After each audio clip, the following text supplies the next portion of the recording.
All right, fourth grade, last math paper of the week, 572, 573.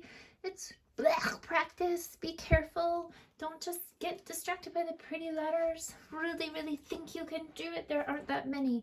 Okay, so the first question that I'm going to go over, because I'm not going to go over every single one, because some of them you should just know by now. Okay, but the first one I'm going to go over is they're going to give you a really big number and ask you, how much is 100,000 more? Okay, there are two methods to do that. The first one would be is if you know which number's in the 100,000 spot, okay, which in this case is the 4, you could just change that by going up one number and you'd be fine. If you're not sure, okay, you could write down the number that they give you and add 100,000 to it, okay, and you'd still get the same number. So either way is fine.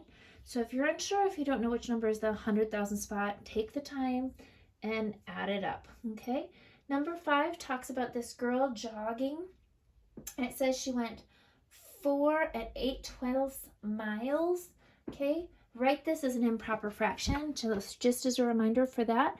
You times, and then you add. So 4 times 12 is 48. 48 plus 8 is 56 twelfths. Okay, so that should help you out there. Okay, number 7, we haven't done one of these in a really long time. Again, write the problem out, okay, and then just take where the C is, okay, and put a 5. Remember, when they give you parentheses, you have to start there first, okay, so 5 plus 9 is 14, okay, and then 32 minus 14. Make sure to always check, is the bottom number bigger, which in this case it is. Means I need to borrow. 12 minus 4 is 8. 2 minus 1 is 1. Okay, 18. Okay, again, don't make silly mistakes like not checking that bottom number. Okay, the next problem is going to give you 2 pictures and then ask you which one of these statements is true, or which expression is shown below. Okay, so the first option is 1/3 is bigger than 2/6.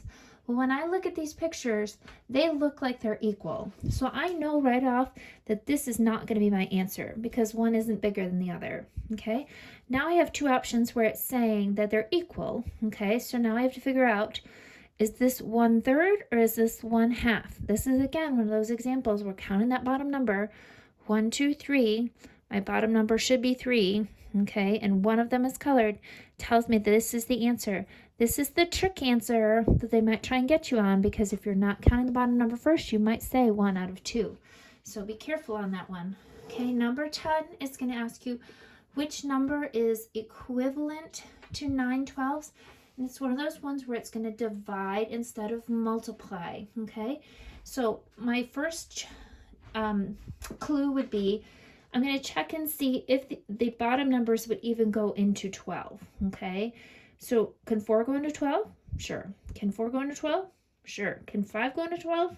No. So I know there's no way that could be my equivalent fraction. So now I have to figure out, how many times does 4 go into 12? Well, it goes in there 3 times, and if I multiply the bottom and the top by the same number, 1 times 3 would not give me 9. But 3 times 3 would give me 9. Okay, you could also set them up and test them out. Is times 3 going to give me the evens or the equal numbers? It is.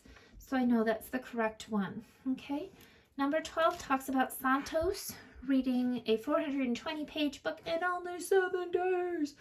Santos must be in quarantine as well because he has nothing else to do. So we're taking those 420 pages and we're splitting them up, okay, over 7 days. For splitting things into group, we know that's dividing. So we take 420 divided by 7, okay? Now, that seems overwhelming, and we could do it the long way, or we could just forget that zero's there for a minute. Say 42 divided by 7, which would be 6, and then just slap the 0 on the end of it, okay? All right. Question 14 asks you, what fraction does the model represent? Okay, so we've talked about this before, where we've done mixed numbers before.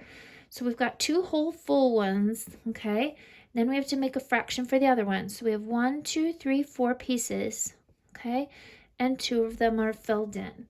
So that tells me the fraction for the model represented. Okay, you could have also said, well, they're each split into 4 pieces, and there's 1, 2, 3, 4, 5, 6, 7, 8, 9, 10. 10 out of 4. Either one of those answers would have been okay. One's a mixed number, one's an improper fraction. Both are correct. Okay. Down here, I swam 4 2/5 laps. Write this as an improper fraction. Okay, we've done that several times on our page today. Remember though, it's just multiplying. 5 times 4 is 20. 20 plus 2 is 22 over 5. Okay. And then these last 2 questions are asking you to draw a model and then explain. Okay. So on your page, what you're going to need to do is write the fraction 3/4. Okay. Then you're going to draw a little picture underneath it. 1, 2, 3. Let me make sure you can see this. 4. And 3 of them are going to be filled in. Okay. And then it asks you to explain. So the way we explain it is we say shaded. Okay. And shapes. Okay. So the number of shapes is 4. The number shaded is 3. Okay. When you hit 17, it asks you to do the same thing. Okay. Only with an equivalent fraction. Now, I know we all love to make big pictures like times 100, times 10. This might be one of those times you want to do it times 2, okay? Okay, because if we do it times 2, 3 times 2 is 6. 4 times 2 is 8, okay? Now when we go to draw our picture, 1, 2, 3, 4, 5, 6, 7, 8, and we need to color in 6 of those. And then again, we just say these are the ones that are shaded. These are the number of shapes, and that explains it. Okay? All right, I'll leave our thing here just in case you want to take that real quick picture so you've got it. All right, we'll talk to you soon.